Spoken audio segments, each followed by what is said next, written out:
Alhamdulillah wassalatu wassalamu ala Rasulillah wa ala alihi wa ashabihi wa man walah wala haula wala quwata illa billah. Para mahasiswa yang saya hormati, dalam video ini saya akan menjelaskan tentang manajemen peserta didik. Ada 9 topik yang akan kita bahas. Yang pertama tentang pengertian apa itu peserta didik, kemudian bagaimana perencanaannya, terus bagaimana penerimaan peserta didik baru, masa orientasi peserta didik baru, bagaimana cara pengelompokannya, evaluasi hasil belajar, kemudian layanan-layanan yang harus diberikan kepada para peserta didik.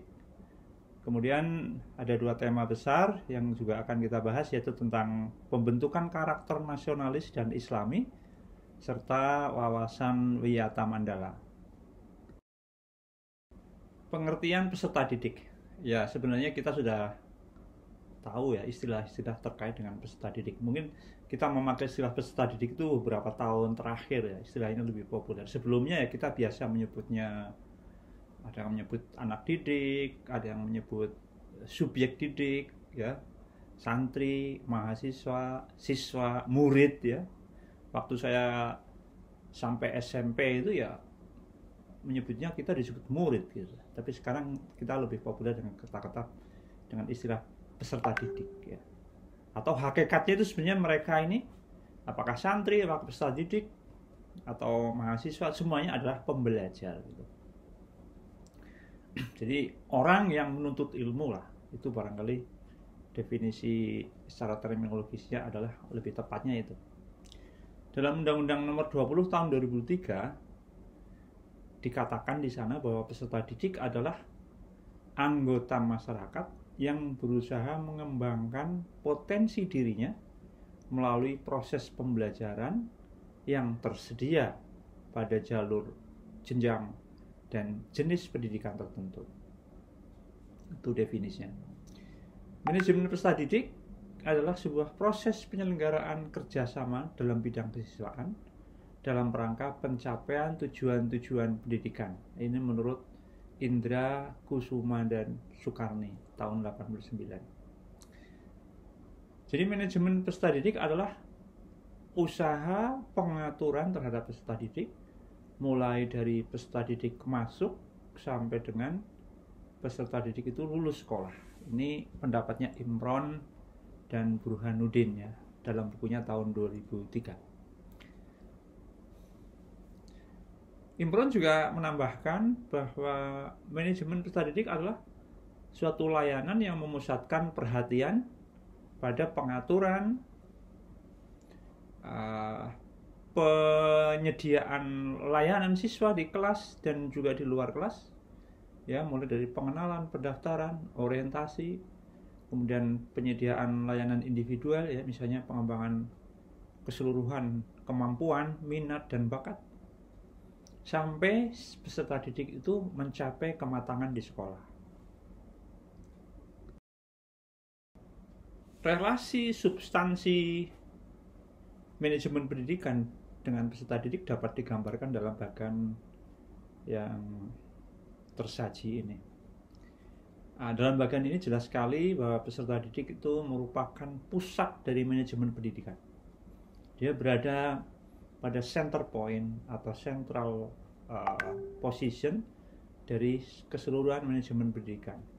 Oleh karena itu, apakah itu manajemen peserta didik atau manajemen kurikulum dan pembelajaran, ataukah juga manajemen sumber daya manusia pendidikan, juga manajemen sarana prasarana, manajemen keuangan, dan manajemen kehumasan, semuanya itu bermuara pada bagaimana memberikan pelayanan terbaik bagi peserta didik.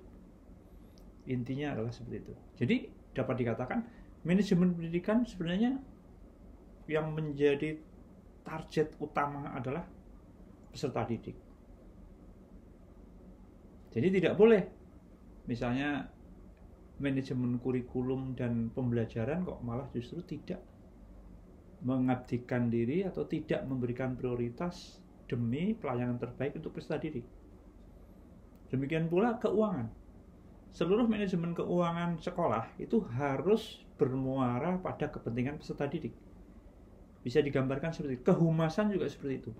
Untuk mengekspos prestasi-prestasi peserta didik, untuk memberikan motivasi, memberikan inspirasi kepada para peserta didik. Semuanya agar lebih aktif lagi dalam proses pembelajaran di sekolah. Jadi sekali lagi saya ulangi, terkait dengan relasi substansi manajemen pendidikan, bahwa seluruh substansi manajemen pendidikan itu diselenggarakan untuk kepentingan peserta didik agar berkembang secara optimal.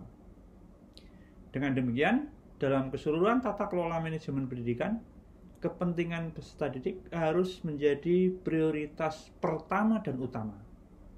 Kepentingan peserta didik tidak boleh dikompromikan dengan kepentingan-kepentingan lain. Sebab tujuan utama lembaga pendidikan adalah memberikan pelayanan seoptimal mungkin kepada peserta didik. Istilahnya core bisnis lembaga pendidikan adalah mendidik para peserta didik itu. Sehingga pusatnya ya harus kepada peserta didik. Kita juga mengenal ada tujuan umum dan tujuan khusus dari manajemen peserta didik. Menurut Imran dan Burhanuddin, tujuan umum dari manajemen peserta didik adalah sebagai wadah pengembangan peserta didik secara optimal, baik dari sisi individualitasnya, sosialnya, aspirasi dan cita-cita, dan juga kebutuhan dan potensi-potensi yang dimiliki oleh peserta didik. Sedangkan tujuan khususnya adalah yang pertama untuk meningkatkan pengetahuan, keterampilan, dan sikap, untuk menyalurkan dan mengembangkan kemampuan umum atau sering juga disebut kecerdasan umum. Kemudian juga untuk menyalurkan aspirasi, harapan, dan memenuhi kebutuhan peserta didik. Dan tujuan khusus yang terakhir adalah untuk mencapai kebahagiaan, kesejahteraan, agar siswa dapat belajar dengan baik dan peserta didik dapat mencapai apa yang menjadi cita-cita mereka. Ada sejumlah prinsip yang harus menjadi acuan dalam manajemen peserta didik. Yang pertama, bahwa manajemen peserta didik adalah bagian dari keseluruhan manajemen sekolah. Yang kedua, bahwa manajemen peserta didik itu harus terkait dengan pelaksanaan misi pendidikan dari lembaga pendidikan tersebut. Artinya tidak boleh keluar dari misi pendidikan yang dilaksanakan dalam sebuah lembaga pendidikan itu. Yang ketiga, bahwa manajemen pendidikan itu menyatukan peserta didik dalam keragaman, ya, baik keragaman dalam pengertian kemampuan dasarnya, kecerdasan umumnya tadi, juga latar belakang sosial ekonomi, latar belakang budaya, etnis, agama, dan sebagainya. Jadi menyatukan untuk saling kenal mengenal, untuk saling bisa belajar, memberikan atensi, memberikan toleransi terhadap keadaan masing-masing yang berbeda itu. Yang keempat, manajemen peserta didik harus dipandang sebagai suatu pengaturan terhadap peserta didik. Yang kelima, manajemen pendidikan harus mendorong kemandirian peserta didik. Dan yang terakhir, apa yang diberikan kepada peserta didik harus fungsional bagi kehidupan peserta didik pada waktu-waktu yang akan datang. Ini pentingnya relevansi dari apa yang dilakukan sebagai bentuk pembinaan terhadap peserta didik dengan apa yang terjadi dalam dunia luar, dalam kehidupan nyata. Hal-hal berikut ini harus dipertimbangkan dalam penyelenggaraan manajemen peserta didik. Yang pertama, manajemen peserta didik harus didasarkan kepada hasil penelusuran bakat minat, kemampuan peserta didik, serta pola dan jenis karir yang ada dalam masyarakat. Yang kedua, manajemen peserta didik harus dilaksanakan secara demokratis dengan memperhatikan keunikan individual. Artinya tadi, setiap siswa memiliki kekhasan masing-masing.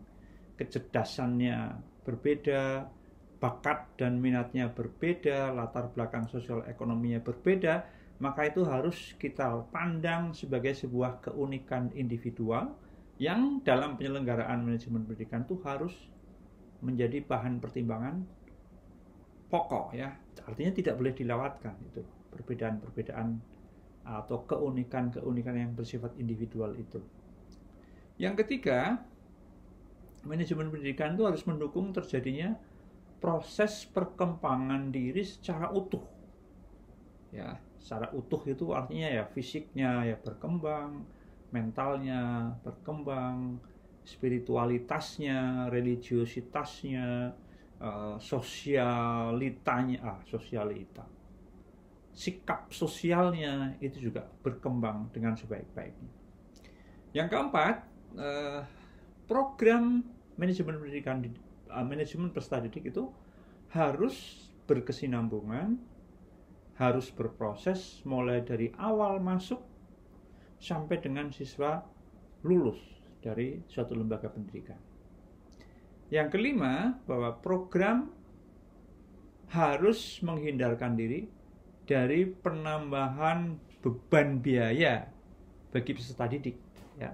Jadi tidak boleh ada penambahan biaya yang harus ditanggung oleh orang tua peserta didik. Ini prinsip pertimbangan yang harus dilakukan. Kemudian selanjutnya yang keenam, bahwa program-program yang disusun sebagai bentuk implementasi manajemen peserta didik itu harus menjamin optimalisasi perkembangan peserta didik. Ya. Selain itu, tentu program itu harus terencana, terpadu, dan bersifat menyeluruh. Tidak boleh satu program kok sendiri, berdiri sendiri. Tidak menjadi bagian dari keseluruhan program-program manajemen pendidikan, manajemen peserta didik yang ada di suatu lembaga pendidikan. Kemudian yang kedelapan, program itu harus sebaiknya ya, bukan harus ya, ini namanya juga pertimbangan, harus dilaksanakan dengan kerjasama dengan pihak-pihak yang terkait, ya. Ada harus menjadi bentuk kolaborasi dengan unit-unit yang lain. Dan yang terakhir, program itu harus ada struktur kerja yang jelas. Harus ada pembagian tugas, satu tim itu apa, dikerjakan oleh siapa, atau siapa mengerjakan apa, kapan waktunya, bagaimana batas kewenangan yang ada pada setiap orang yang terlibat dalam tim itu. Selain itu harus ada deskripsi yang memadai untuk menguraikan peran masing-masing itu. Ya, manajemen peserta didik mengenal dua pendekatan kuantitatif dan pendekatan kualitatif. Kalau pendekatan kuantitatif itu semacam peserta didik itu ditarget, harus mengikuti sekian jumlah program yang disediakan oleh sekolah. Jadi wajib, misalnya kita katakan 5 kegiatan tambahan intrakurikuler, ekstrakurikuler yang wajib diikuti oleh peserta didik. Asumsinya adalah dengan jumlah yang ditentukan itu, maka peserta didik akan bisa mewujudkan perkembangan yang optimal. Jadi standar kompetensi lulusan yang sudah ditargetkan itu, dengan ditentukannya kuantitas atau jumlah kegiatan atau program pembinaan peserta didik ini, itu akan menyebabkan tujuannya itu tercapai. Namun kalau pendekatan kualitatif tidak seperti itu. Kalau pendekatan kualitatif itu lebih mengutamakan kepada student welfare. Jadi bagaimana, apakah para peserta didik itu dengan kegiatan yang ada bahagia atau tidak, senang atau tidak, dan tidak terbebani secara psikologis. Jadi sebenarnya targetnya sama. Pendekatan yang kedua, yang kualitatif ini, yang lebih menekankan kepada kebahagiaan dan kesenangan siswa, juga punya asumsi bahwa dengan siswa itu merasa bahagia, maka dia akan bisa mencapai apa yang ditargetkan sebagai sebuah perkembangan diri yang optimal. Jadi ujungnya sama, tapi dua pendekatan ini yang penting adalah harus dipadukan dengan sebaik-baiknya. Kuantitas ya penting, tapi quality itu juga sama pentingnya, sehingga dua-duanya harus berjalan dengan baik. Baiklah, kita lanjutkan bagaimana dengan perencanaan peserta didik. Perencanaan peserta didik adalah suatu kegiatan yang berisi memikirkan hal-hal yang harus dilakukan berkenaan dengan peserta didik.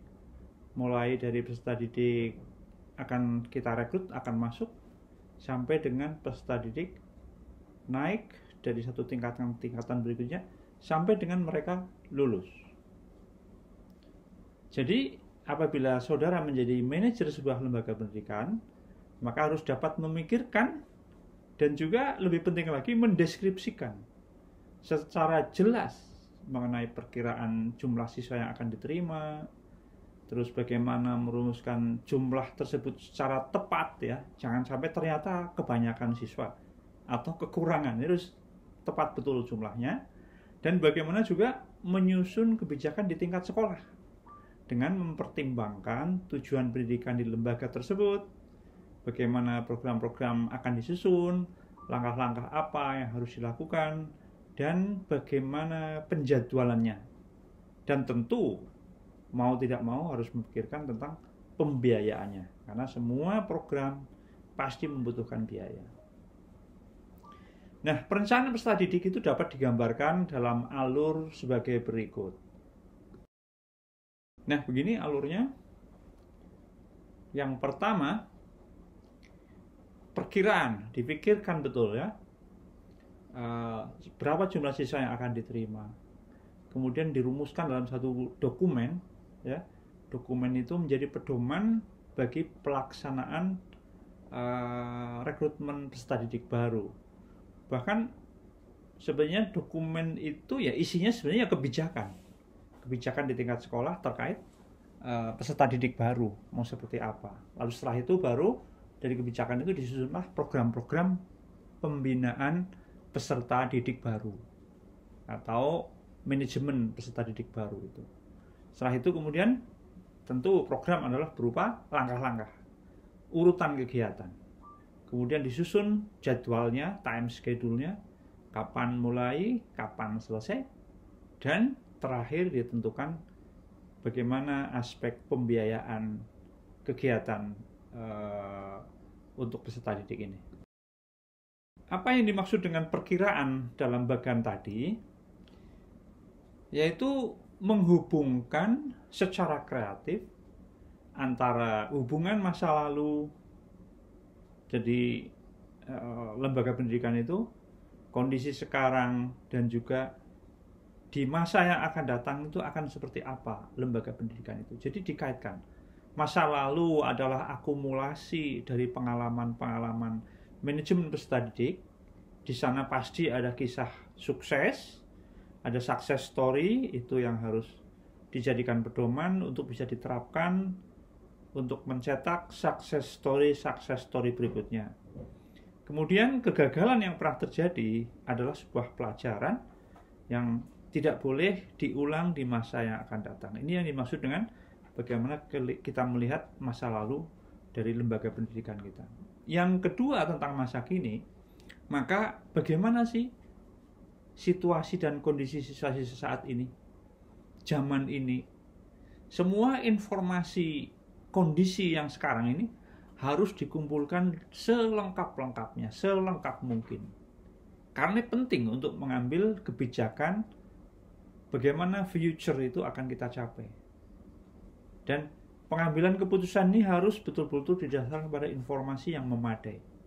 Informasi masa lalu tentang success story dan juga failure story itu, masa kini seperti apa kondisinya, dengan maksud di masa depan itu bisa diantisipasi. Kira-kira apa saja yang harus kita siapkan, apa yang harus dilakukan untuk menyiapkan peserta didik ini memasuki masa depan yang pasti akan berbeda dengan masa sekarang ini.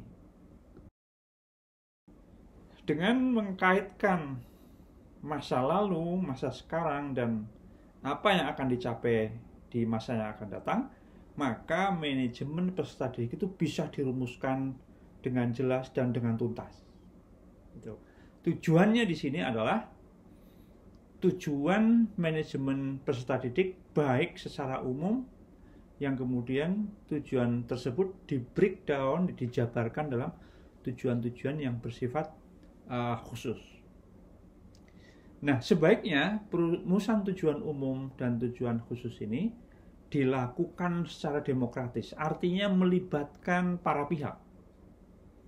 Jadi tidak boleh di sini dalam perumusan tujuan manajemen peserta didik itu hanya kepala sekolah dan wakil kepala sekolahnya saja misalnya. Maka seluruh stakeholders itu harus dilibatkan. Kepala sekolah, wakil kepala sekolah, guru-guru harus dilibatkan, orang tua siswa, orang tua peserta didik. Jika tidak bisa semuanya, ada representasi dari mereka. Demikian juga peserta didik. Bisa juga ada wakil dari siswa yang bisa mewakili untuk menyampaikan aspirasi dari para siswa itu. Jadi harus demokratis, harus dimusyawarahkan dalam perumusannya. Jangan sampai tujuan sudah dirumuskan, ketika keluar, loh kok seperti ini? Kami kok nggak diajak berbicara ini dalam situasi sekarang, di era di mana kita itu sangat menekankan musyawarah, karena kita hidup di era demokrasi, masa menjadi suatu keharusan. Selain itu, tujuan-tujuan yang sudah dirumuskan itu juga akan menjadi dasar dari disusunnya program-program manajemen peserta didik yang akan dilaksanakan di suatu sekolah. Secara lebih spesifik lagi, harus diingat adanya dimensi perkembangan potensi peserta didik, baik dalam ranah intelektual, spiritualitas, religiositas, aspek fisik peserta didik, art and culture, ya seni dan budaya, dan juga aspek humanioranya. Kemudian pemaketan program-program manajemen peserta didik itu harus dibarengi dengan dibuatnya kerangka kebijakan di tingkat sekolah, sehingga akan menjadi pedoman seluruh penyelenggaraan program-program pembinaan peserta didik itu. Nah, pada langkah 3, yaitu tentang pemrograman atau penyusunan program-program, maka penyusunan program itu berpedoman kepada tujuan manajemen peserta didik, baik yang umum maupun yang khusus. Juga kebijakan dalam tingkat sekolah yang sudah disiapkan oleh kepala sekolah. Kemudian pada langkah pemrograman ini diambil keputusan tentang kegiatan apa saja yang kegiatan itu sudah diseleksi dari sekian kegiatan-kegiatan yang menjadi daftar kegiatan. Jadi disusun skala prioritas berdasarkan kebutuhan, berdasarkan ketersediaan anggaran, dan juga ketersediaan sumber-sumber daya yang lain, misalnya sumber daya manusia, adakah pembimbing, adakah pembina, dan sebagainya. Lalu kemudian pemrograman itu harus disusun tadi berdasarkan skala prioritas. Jadi sekolah harus berani memilih mana yang diprioritaskan, mana yang tidak. Jadi tidak boleh sekolah itu asal-asalan dalam menentukan, wah pokoknya programnya inilah, kalau udah berjalan seperti ini dari dulu, ya sudah ini aja dilaksanakan. Tidak boleh. Harus betul-betul dipertimbangkan berdasarkan skala prioritas. Kemudian selain itu juga harus diidentifikasi ya, dengan setiap program yang disusun harus diidentifikasi kira-kira faktor-faktor penghambat dan faktor-faktor penunjangnya apa. Artinya kalau misalnya suatu program kok faktor penghambatnya terlalu banyak, sehingga dengan demikian tidak seimbang dengan faktor penunjangnya, kan kita bisa mengatakan, oh kayaknya program ini tingkat keberhasilannya tidak akan bisa maksimal. Nah, yang hari ini hal identifikasi faktor penghambat dan faktor penunjang inilah menjadi faktor penentu juga apakah suatu program akan lanjut, akan dilaksanakan, atau akan di-cancel. Baru setelah itu disusun langkah-langkah. Nah, pada tahap yang keempat, yaitu tentang langkah-langkah ini, maka apa yang ada di dalamnya? Yang pertama yaitu pembuatan skala prioritas, pembuatan bagaimana kontribusi kegiatan ini terhadap pencapaian tujuan manajemen peserta didik. Kontribusinya semakin signifikan maka semakin diprioritaskan. Kemudian periode waktu pelaksananya seperti apa? Kapan mulai, kapan selesai, butuh waktu berapa, rentang waktunya bagaimana, dukungan tenaganya, biaya dan peralatan tersedia, oke, tidak ada masalah. Nah, itu harus disusun di sini. Lalu kemudian mengurutkan kegiatan. Ini sebenarnya penegasan kembali terhadap urutan kegiatan yang saya katakan sebagai prioritas tadi di depan. Baru disusunlah dengan pertimbangan-pertimbangan tadi, baru disusun langkah-langkah kegiatannya seperti apa. Ya, kalau penjadwalan saya kira sudah cukup sederhana ya. Penentuan waktu, pertemuan pertama kapan, kedua kapan, kapan mulai, kapan berakhir, ya, jam berapa sampai jam berapa, dicantumkan juga siapa guru pembimbingnya, siapa pelatihnya. Lalu yang terakhir pembiayaan kegiatan. Tentu kegiatan itu membutuhkan biaya. Prinsipnya biaya bisa dimobilisasi dari orang tua peserta didik dengan catatan pengambilan keputusannya bersifat demokratis, musyawarah, tidak ada pemaksaan dari pihak sekolah.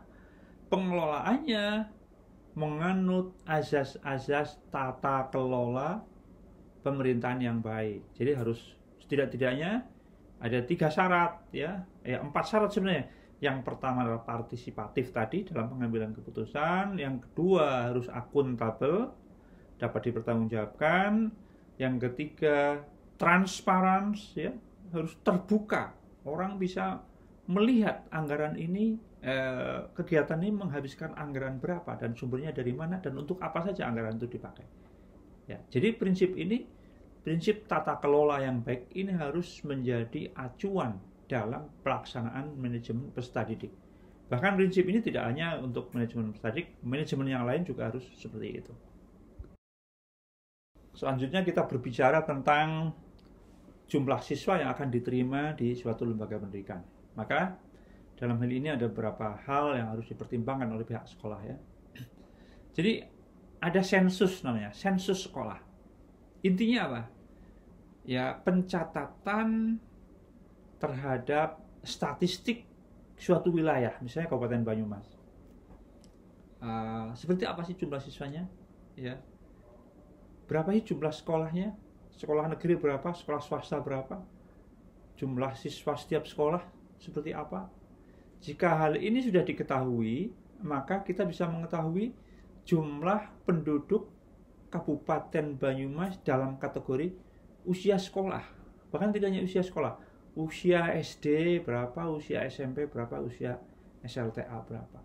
Dengan mengetahui ini, kemudian kita melihat angka partisipasi, baik angka partisipasi kasar maupun angka partisipasi murni. Kalau angka partisipasi kasar itu adalah jumlah siswa yang ada di dalam sekolah ya, dibandingkan dengan kelompok usia sekolah itu. Cuman kalau APM, angka partisipasi murni adalah membandingkan jumlah siswa pada kelompok usia, katakan SD, dibandingkan dengan penduduk usia SD ada berapa. Jadi bedanya apa antara angka APK dan APM? Kalau APK itu tanpa mempertimbangkan usia sekolah dari yang bersangkutan itu berapa. Jadi misalnya di Kabupaten Banyumas, kita lihat saja berapa sih anak yang terregister sebagai siswa SMP. Katakan 900.000. Mungkin terlalu banyak ya 900.000 ya. Oke, 350.000 katakan. 350.000 itu kita tidak melihat mereka itu usia SMP atau tidak. Yang penting mereka duduk di bangku SMP. Tapi kalau angka partisipasi murni adalah usianya yang di SMP adalah usia SMP. Seperti itu. Ini perlu diketahui. Apa pentingnya bagi sekolah? Sekolah bisa mempertimbangkan, kira-kira tahun ini pendaftar siswa baru akan membludak nggak? Atau jangan-jangan turun? Karena memang jumlah penduduk di wilayah kita itu sesuai dengan data-data yang kita temukan, oh ternyata trennya adalah menurun. Nah, ini penting sekali. Jadi jumlah sekolah SD misalnya kita hitung X ya, jumlah peserta didik itu misalnya Y, maka kita mengenal adanya school size atau ukuran sekolah. Ukuran sekolah ya tadi jumlah sekolah dan jumlah peserta didik ya. Jumlah peserta didik dibagi jumlah sekolah itu ketemu angka school size. Misalnya katakan jumlah peserta didik di Kabupaten Banyumas adalah 350.000, jumlah sekolah adalah katakan 400, maka dibagi saja. Dari bagi 400 ketemunya berapa? Itu namanya school size. Tapi ada lagi yang disebut dengan class size atau ukuran kelas. Kalau ukuran kelas bagaimana kriterianya? Ya menghitung jumlah peserta didik di suatu wilayah, kemudian dibagi dengan jumlah kelas atau jumlah rombongan belajar. Maka itu ketemu dengan yang namanya school size atau class size, ukuran kelas, ukuran rombongan belajar itu. 30, 32, 35, 40. Karena kalau kelebihan terlalu besar, itu berarti nggak ideal. Pemerintah sendiri sudah menentukan ya, rombongan belajar itu maksimal adalah 32 siswa. Maksimal, tidak boleh lebih. Lalu bagaimana dengan penentuan jumlah calon peserta didik baru? Maka tergantung jumlah kelas yang ada di suatu sekolah dan juga tergantung fasilitas selama ini secara klasik ditentukan fasilitas tempat duduknya ada berapa, itu seperti itu. Nah, perkiraannya dihitung berdasarkan siswa yang akan lulus. Misalnya kita akan menerima siswa pada bulan katakan tahun depan ya. Kita akan menerima siswa baru di bulan Juli tahun 2022. Maka mulai sekarang kita sudah bisa menghitung. Nanti tahun 2022 di semester Januari Juni itu ada berapa siswa kita yang akan lulus. Misalnya kita hitung jumlahnya, oh ya akan lulus ada 230 siswa. Terus kemudian adakah yang mungkin drop out di saat yang sama? Oh ada, di jumlah siswa yang lulus dijumlah dengan siswa yang drop out. Maka ketersediaan kursi itu bisa menjadi angka calon peserta didik baru yang akan kita terima di tahun pelajaran 2022 tahun 2023. Namun kita tetap harus menghitung adakah yang tinggal kelas ya, nggak lulus dan akan mengulang, maka ini harus dikurangi ya, dikurangi sebagai pengurang sehingga jumlahnya harus tepat gitu. Baiklah, sekarang kita berbincang tentang penerimaan peserta didik baru atau yang sering dikenal dengan PPDB. Maka pertama di tingkat sekolah harus dibentuk kepanitiaan. Kepanitiaan ini harus di SK-kan oleh kepala sekolah. Tidak boleh kepanitiaan nggak ada SK-nya, namanya panitia ilegal. Jadi harus di SK-kan oleh kepala sekolah. Terus PPDB adalah kegiatan penerimaan dan seleksi peserta didik baru. Seleksi didasarkan kepada kemampuan akademik dan bakat minat. Namun sekarang ini kita mengenal adanya sistem zonasi ya, di mana melalui sistem zonasi ini apalagi kita menganut wajib belajar 12 tahun. Sehingga tidak boleh suatu sekolah itu menolak peserta didik baru. Ya, zonasi itu kebijakan yang berjalan kira-kira 2 tahun terakhir ini, di mana seseorang mendaftar ke SMP maupun ke SMA itu harus berdasarkan kepada lokasi geografis atau status kependudukan yang bersangkutan. Misalnya Anda penduduk Purwokerto Timur, maka Anda kalau mendaftar SMP ya sudah ditentukan SMP ini. Dan Anda tidak boleh misalnya penduduk Purwokerto mendaftar di SMP Negeri Aji Barang. Kalau mau melakukan itu maka harus ada prosedur birokrasi yang harus ditempuh, yang itu bisa menyulitkan dari peserta didik baru. Jadi zonasi 2 tahun terakhir ini sekolah tidak boleh menolak peserta didik baru. Jadi yang penting tetap ada kepanitiaannya, sistem seleksinya adalah ya yang mendaftar dan dia ada di penduduk di wilayah zonasi sekolah itu, maka itu harus diterima. Lalu tetap proses seleksi itu di sana melakukan penilaian terhadap kemampuan awal ya, baik kemampuan kecerdasan umum, bakat minat ya, berdasarkan kepada catatan-catatan atau dokumen-dokumen yang dimiliki oleh siswa yang bersangkutan, atau mungkin dokumen itu tersimpan di sekolah sebelumnya. Bisa dilakukan suatu wawancara atau dilakukan observasi sebagai bahan kita mengambil keputusan. Kemudian kegiatan penerimaan peserta didik baru ini meliputi yang pertama adalah kebijakannya, yang kedua tentang sistem penerimaannya, tiga adalah kriterianya, keempat prosedurnya, dan kelima adalah apa permasalahan-permasalahan yang dihadapi dalam proses penerimaan peserta didik baru ini. Baiklah, kita lanjutkan. Kebijakan penerimaan peserta didik baru itu mencakup yang pertama ada jumlahnya yang akan diterima, yang kedua kemudian faktor kondisi madrasah seperti apa, daya tampung kelas baru yang tadi sudah dijelaskan bagaimana menentukannya, kemudian kriteria peserta didik baru seperti apa, anggaran seperti apa, sarana prasarana yang tersedia, kemudian sumber daya manusia, pendidik dan tenaga kependidikannya seperti apa. Kemudian kita juga berbicara mempertimbangkan juga peserta didik yang mungkin tinggal kelas, ya. Kemudian bagaimana sistem pendaftarannya, waktunya dan kepanitiaannya. Menurut Imron dalam bukunya tahun 2011 ya, dia mengatakan ada 2 sistem penerimaan peserta didik baru, yaitu dengan seleksi dan tanpa seleksi. Yang tanpa seleksi artinya semua pendaftar diterima, macam sistem zonasi yang saya sampaikan tadi. Itu berarti tanpa seleksi, karena sekolah wajib menerima siapa saja yang mendaftar ke sekolah itu. Kemudian yang kedua adalah sistem melalui seleksi.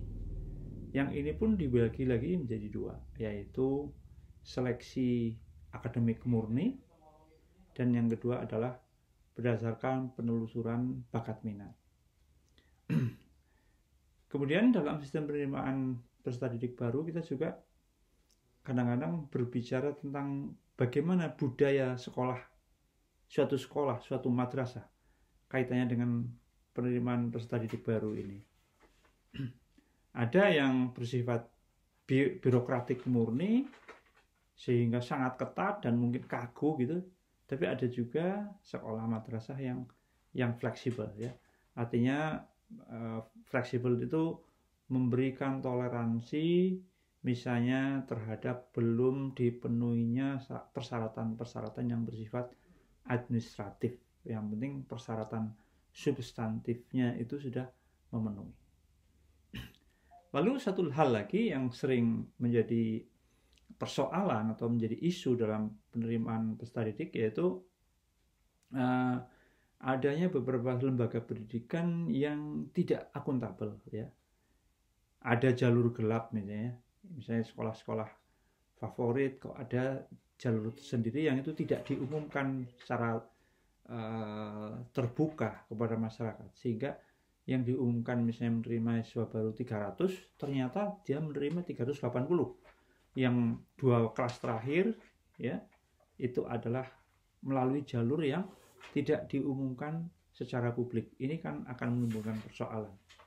Jadi tidak transparan dan tidak akuntabel, ini sering menjadi salah satu isu dalam penerimaan peserta didik baru di sekolah-sekolah dan madrasah-madrasah kita. Bagaimanakah dengan kriteria penerimaan peserta didik baru? Ini kita mengenal ada 3. Yang pertama adalah kriteria acuan patokan, yang kedua kriteria acuan norma, dan yang ketiga adalah kriteria berdasarkan daya tampung. Kita mulai dari yang terakhir. Kalau berdasarkan daya tampung, itu yang paling mudah tadi ya, menghitung yang lulus berapa, yang drop out berapa dijumlah, kemudian dikurangi yang mungkin tinggal kelas. Jadi kalau yang lulus 300, kemudian yang tinggal kelas ada 10, berarti kan hanya 290 kursi yang tersedia. Maka itu yang menjadi kriteria ini. Pokoknya kalau sudah sampai 290, ya itu diterima. Kalau tanpa seleksi, ya pendaftar pertama, kedua, ketiga sampai ke 290. Kalau dengan seleksi, ya dipenuhi dengan seleksi berapa yang bisa memenuhi sampai angka 290 itu terpenuhi. Itu kriteria berdasarkan daya tampung. Bagaimana dengan kriteria acuan norma? Kalau kriteria acuan norma itu masih dalam rangka tes ya. Jadi siswanya dites semua, kemudian diketahui nilai rata-ratanya berapa. Nah, siswa yang nilai rata-ratanya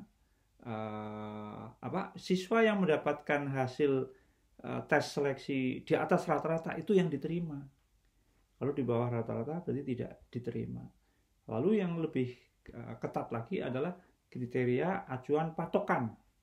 Kalau ini berarti sekolah sudah menentukan dulu, di awal sudah ditentukan.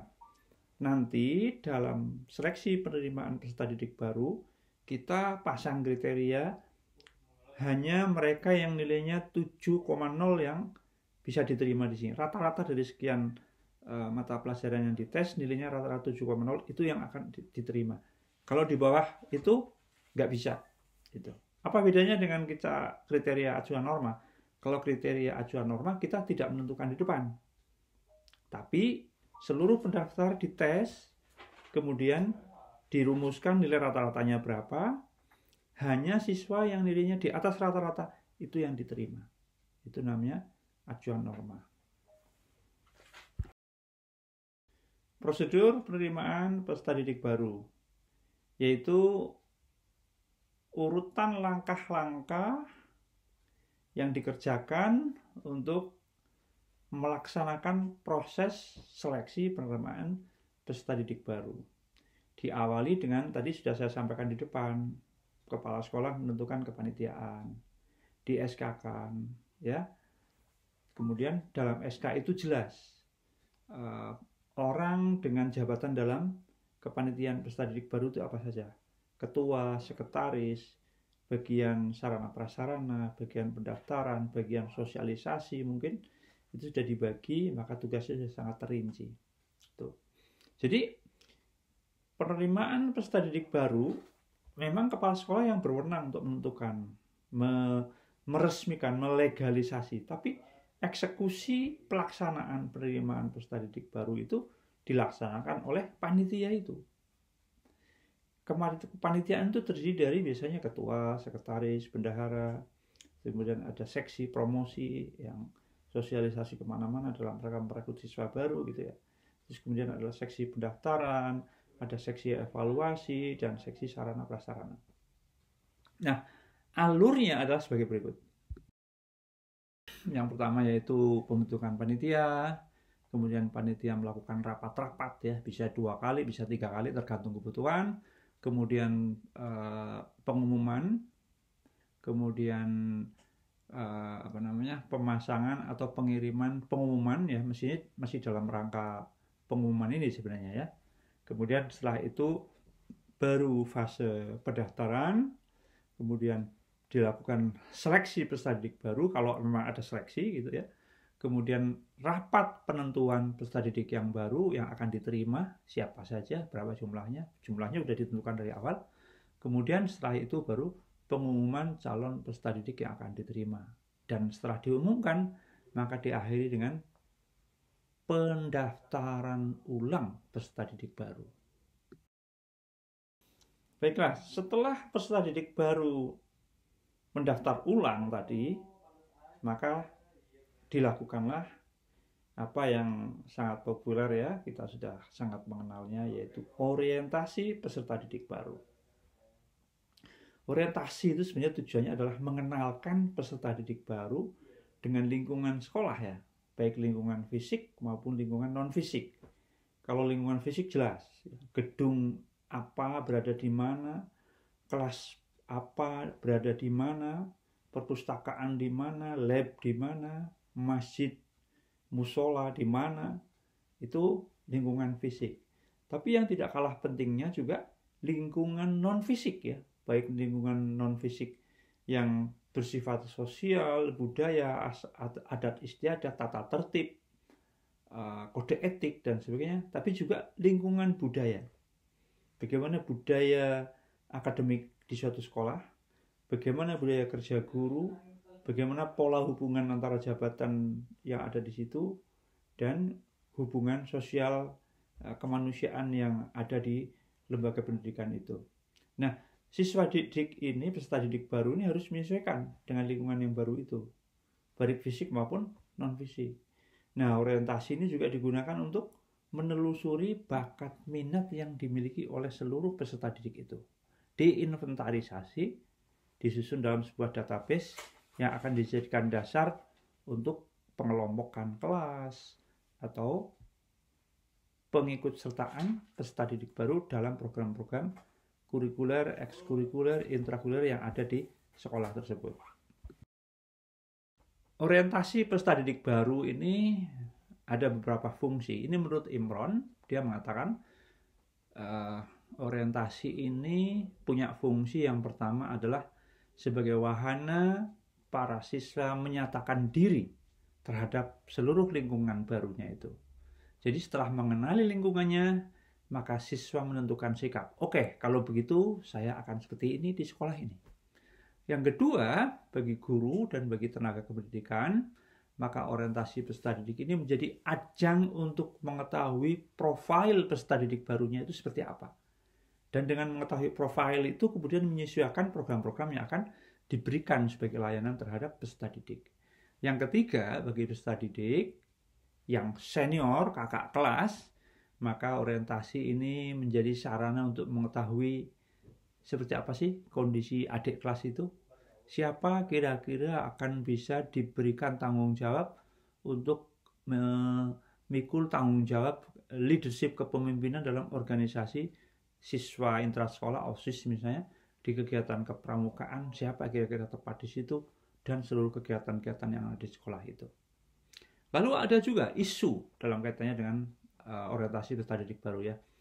Kadang orientasi peserta didik baru itu masih dianggap sebagai dijadikan sebagai ajang perpeloncoan, di mana kakak kelas itu sebagai bentuk balas dendam karena dulu ketika menjadi siswa baru itu juga dipelonco oleh kakak kelasnya, maka sekarang waktunya untuk memelonco, untuk membalas dendam melalui adik kelasnya. Ini tidak benar dan sekarang sudah diatur oleh peraturan Menteri Pendidikan dan Kebudayaan yang dimana orientasi itu ya orientasi, tidak boleh berubah menjadi sebuah kegiatan perpeloncoan. Nah, bagaimana dengan pengelompokan peserta didik baru? Kita mengenal pengelompokan peserta didik baru itu yang pertama yaitu yang didasarkan pada kemampuan akademik ya, namanya ability grouping ya. Jadi berdasarkan kemampuan siswa kaitannya dengan kecerdasan umum dan juga kaitannya dengan minat, bakat dan sebagainya yang terkait. Yang kedua yaitu pengelompokan berdasar subgrouping within the class.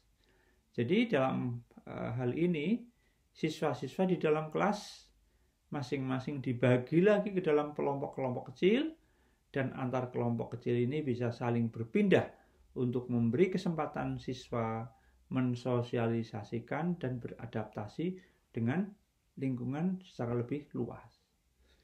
Yang ketiga, kelompok kecil dalam kelas dibentuk berdasarkan bakat minat atau kebutuhan khusus, special need group. Juga ada tim grouping yang bersifat mendadak, ya. Dan yang berikutnya adalah adanya tutorial grouping, kemudian research grouping, dan ada lagi full class grouping. Jadi satu kelas full, ya, atau ada juga yang combine. Jadi kombinasi pengelompokannya dipadukan dari beberapa kelas. Ini juga bisa terjadi. Iya, tentang pencatatan kehadiran. Salah satu tugas utama dari manajemen peserta didik adalah pencatatan kehadiran peserta didik. Baik siswa, orang tua, guru, dan tenaga administrasi pendidikan, kepala sekolah harus mengetahui tingkat kehadiran peserta didik, sebab itu berpengaruh besar terhadap prestasi dan hasil belajar para peserta didik. Pencatatan kehadiran siswa dilakukan oleh guru kelas, dicatat kehadirannya setiap jam, setiap mata pelajaran. Demikian juga guru mata pelajaran juga sama melakukan pencatatan kehadiran siswa sebagai bentuk bukti keaktifan para peserta didik di dalam mengikuti pembelajaran.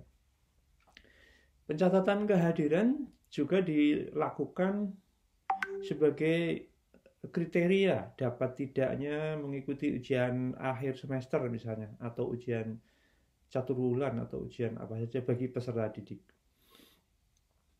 Ketidakhadiran siswa biasanya ada beberapa faktor, ya. Salah satunya adalah faktor peserta didik sendiri, faktor keluarga, faktor sekolah, dan faktor masyarakat. Dari peserta didik sendiri kadang-kadang muncul ketidakhadiran ini disebabkan karena sifat malas, ya, sifat membolos, karena dipengaruhi oleh teman, atau mungkin di sekolah sering dihukum karena gagal dalam melaksanakan ketertiban, tidak taat terhadap aturan, atau prestasinya rendah sehingga tidak bisa mengerjakan PR-PR yang diberikan oleh gurunya. Evaluasi hasil belajar peserta didik adalah suatu proses yang sistematis dan berkelanjutan untuk mengumpulkan, mendeskripsikan, menginterpretasikan, dan juga menyajikan informasi untuk dapat digunakan sebagai dasar membuat penilaian. Dalam evaluasi terdapat serangkaian kegiatan yang tidak terpisahkan antara yang satu dengan yang lain, yaitu kegiatan pengukuran, kegiatan penilaian, dan kemudian kegiatan evaluasi. Jadi pengukuran itu adalah mengawali dari sebuah proses yang disebut dengan evaluasi. Setelah pengukuran baru dilakukan penilaian, dan setelah penilaian baru dilakukan evaluasi. Apa yang dimaksud dengan pengukuran? Adalah mengukur sesuatu objek, yaitu membandingkan sesuatu dengan suatu kriteria atau ukuran tertentu. Maka pemasangan fakta-fakta suatu objek ukur dengan satuan-satuan ukuran, itulah yang disebut dengan pengukuran. Pemberian angka yang memberi atribut yang bersifat kuantitatif terhadap sesuatu objek berdasarkan aturan tertentu. Ini juga salah satu definisi dari pengukuran. Jadi kesimpulannya, pengukuran adalah pemberian kuantitas suatu objek tertentu. Penilaian, ya, dalam bahasa Inggris itu disebut dengan assessment, ya, artinya menilai sesuatu atau menentukan nilai suatu objek. Penilaian membutuhkan adanya kriteria. Jadi penilaian adalah proses memberikan atau menentukan nilai kepada objek tertentu berdasarkan suatu kriteria yang sudah kita susun.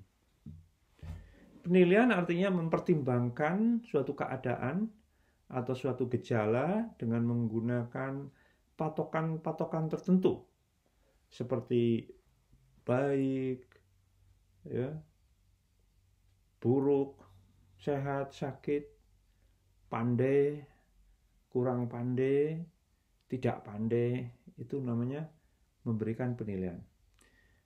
Penilaian merupakan kelanjutan dari kegiatan pengukuran.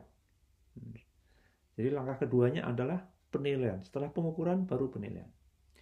Setelah suatu nilai tertentu ada, maka kita akan menarik atau membangun suatu arti atau suatu makna. Atau dengan kata lain, menentukan bentuk kualitas kepada atribut atau karakteristik seseorang, kelompok, atau objek berdasarkan suatu kriteria tertentu. Selanjutnya tentang pendekatan penilaian. Ada 3 pendekatan terhadap penilaian yang kita kenal. Yang pertama adalah assessment of learning, yaitu penilaian akhir pembelajaran yang ini dilaksanakan setelah proses belajar mengajar selesai. Sedangkan yang kedua adalah assessment for learning. Ini penilaian untuk pembelajaran itu dilakukan selama proses pembelajaran berlangsung. Dan ini digunakan sebagai dasar untuk melakukan perbaikan terhadap proses belajar mengajar tersebut. Sedangkan yang ketiga yaitu assessment as learning, yaitu penilaian sebagai suatu pembelajaran. Sebenarnya ini mirip dengan assessment for learning yang kedua tadi, ya, yaitu sebagai fungsi formatif, ya. Formatif tadi memberi bentuk terhadap suatu proses pembelajaran. Dan ini dilaksanakan selama proses pembelajaran itu. Perbedaannya, assessment as learning itu melibatkan peserta didik secara aktif dalam melakukan penilaian tersebut. Sebagai contoh, penilaian terhadap dirinya sendiri. Siswa diminta untuk menulis atau memberikan jawaban terhadap satu skala penilaian yang sudah disusun. Menilai dirinya sendiri. Maka ini assessment as learning, ini pengertiannya lebih luas. Kalau assessment for learning itu hanya melibatkan guru saja. Lalu untuk acuan penilaian, kita mengenal adanya 2 hal, yaitu penilaian acuan patokan dan penilaian acuan norma. Penilaian acuan patokan adalah menggunakan standar yang mutlak atau standar yang absolut atau suatu standar yang mengacu pada kriteria atau patokan tertentu. Sedangkan penilaian acuan norma mengacu kepada kelompok dalam penentuan nilai menggunakan standar yang sifatnya relatif. Sedangkan yang pertama lagi, penilaian acuan patokan itu membandingkan hasil yang diperoleh oleh peserta didik dengan suatu kriteria yang sudah ditetapkan di depan yang itu berlaku secara absolut. Sedangkan dalam penilaian acuan norma, penentuan nilai hasil tes atau skor mentah hasil tes itu dibandingkan dengan skor mentah yang dicapai oleh teman-teman satu kelompoknya, satu kelas misalnya. Nah, contoh dari penilaian acuan patokan adalah pemenuhan kriteria ketuntasan minimal, kan sudah ditentukan tuh. KKM ditentukan di depan, 70 nilainya misalnya. Jadi bisa jadi satu kelas nggak mencapai KKM semua, bisa terjadi. Itu berarti harus diulang, ya. Ini contoh dari penilaian acuan patokan. Sedangkan penilaian acuan norma contohnya banyak sekali. Jadi ketika seorang guru mengetes satu kelas semuanya, 32 orang dites semuanya, terus hasilnya seperti apa, kemudian ditentukan nilai rata-rata seperti apa, nilai tertinggi berapa, terendah berapa, standar deviasinya berapa, itu berarti menggunakan penilaian acuan norma. Nah, bagaimana dengan evaluasi? Atau yaitu tindakan atau proses menentukan nilai dari sesuatu yang berakhir dengan pengambilan suatu keputusan. Jadi kalau evaluasi adalah puncaknya, ya, setelah pertama dilakukan pengukuran, kemudian penilaian, kemudian evaluasi, ini adalah puncaknya. Jadi evaluasi itu adalah pengambilan keputusan. Evaluasi terhadap data yang dikumpulkan dari hasil penilaian dari asesmen itu. Evaluasi pembelajaran adalah proses menentukan sejauh mana kegiatan pembelajaran itu telah mencapai suatu tujuan. Dalam evaluasi pembelajaran, ada evaluasi hasil belajar yang di dalamnya berusaha untuk mengukur dan menilai hasil belajar yang selanjutnya dievaluasi untuk diputuskan apakah siswa tersebut itu lulus atau tidak. Nah, ini lulus atau tidak itu namanya mengambil keputusan atas seseorang. Sebagai contoh, siswa Andri yang mendapat nilai 85, maka dia diberi nilai A. Maka diputuskan dirinya itu lulus. Nah, apakah tujuan evaluasi? Untuk menghimpun bahan-bahan keterangan sebagai bukti mengenai taraf perkembangan atau kemajuan yang dialami oleh peserta didik setelah mengikuti pembelajaran dalam waktu tertentu. Untuk mengetahui tingkat efektivitas dari metode-metode pengajaran yang telah dipergunakan dalam proses pembelajaran dalam jangka waktu tertentu. Itu tujuan yang kedua. Yang ketiga adalah memotivasi siswa agar mau memperbaiki dan meningkatkan prestasinya. Kemudian yang keempat yaitu untuk mencari dan menemukan faktor-faktor penyebab keberhasilan atau juga ketidakberhasilan atau kegagalan peserta didik. Apakah fungsi evaluasi itu? Yang pertama yaitu untuk mengukur kemajuan perkembangan siswa. Yang kedua untuk menunjang penyusunan rencana pembelajaran berikutnya. Dan juga untuk memperbaiki pembelajaran yang ada itu sendiri. Kemudian untuk memenuhi kebutuhan psikologis, didaktik, dan administratif. Bagi peserta didik, hasil evaluasi dapat menjadi pedoman untuk mengetahui kemampuan dan status dirinya dibandingkan dengan kelompoknya. Bagi pendidik, hasil evaluasi sebagai bahan umpan balik atau feedback. Selain dapat mengetahui sampai sejauh mana keberhasilannya, juga sebagai perbaikan untuk perencanaan pembelajaran yang akan datang.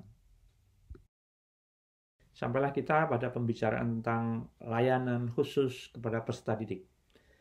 Layanan khusus adalah layanan penunjang, ya, dimaksudkan untuk memperlancar proses pembelajaran di suatu lembaga pendidikan.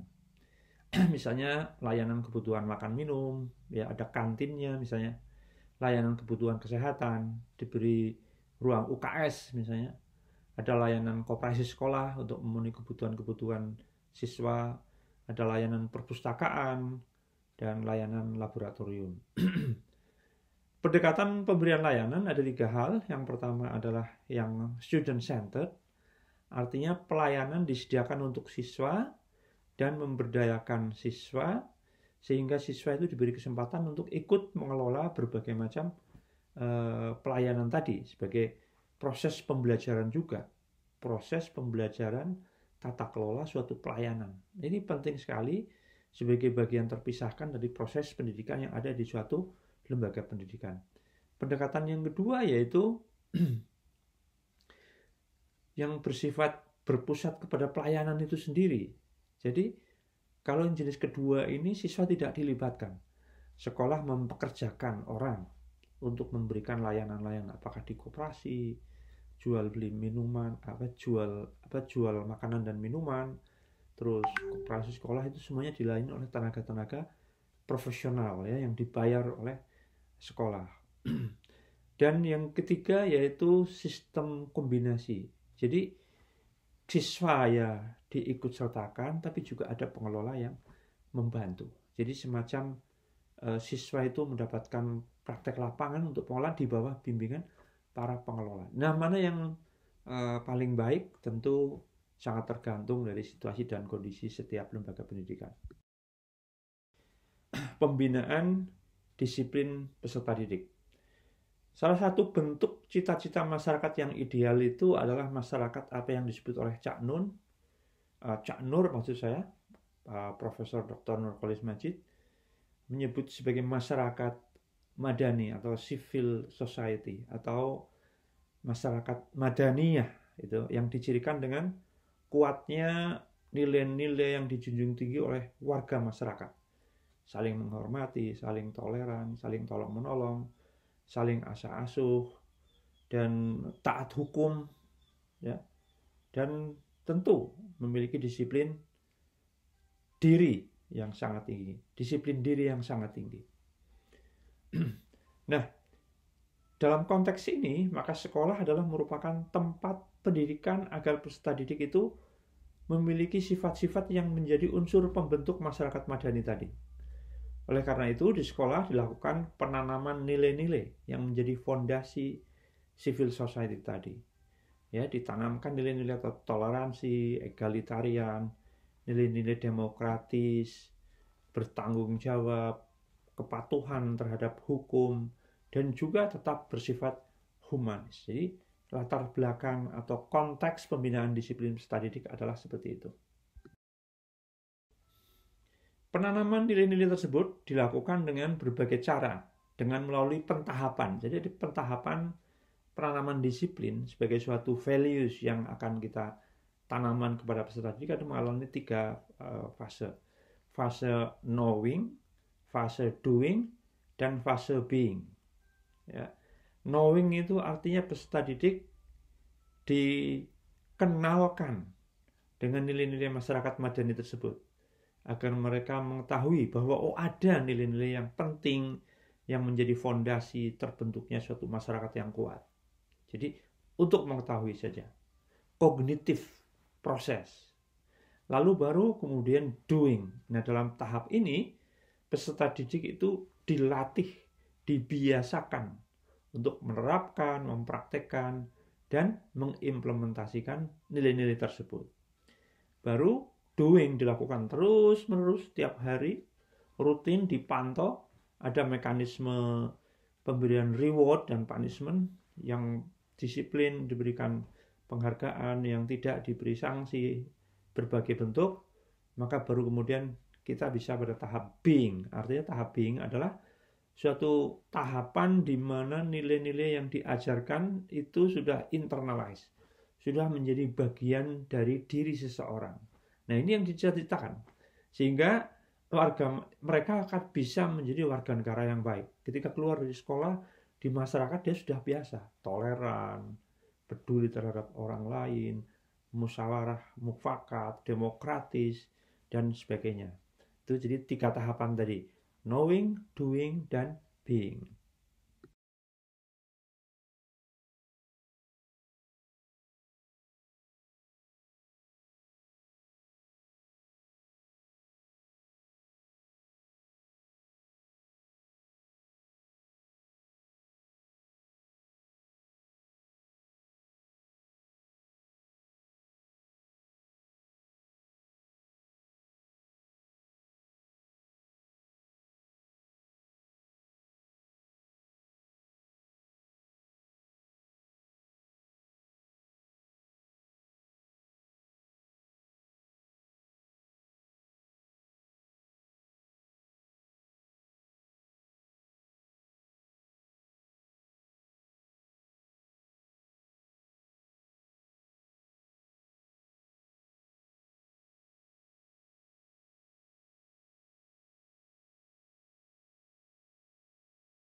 sumber gizi yang terdiversifikasi.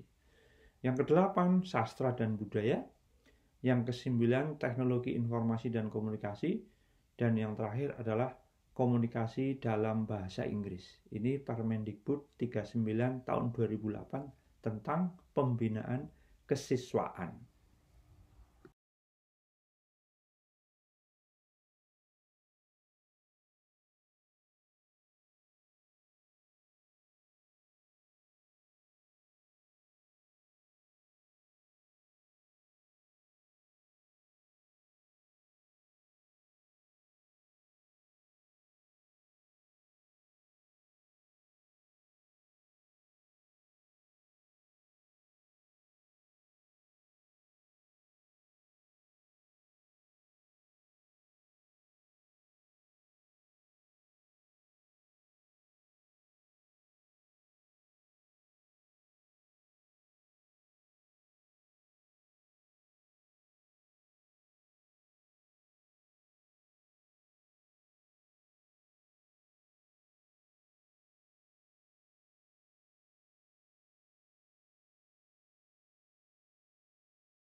Demikian penjelasannya. Terima kasih atas perhatiannya. Semoga bermanfaat.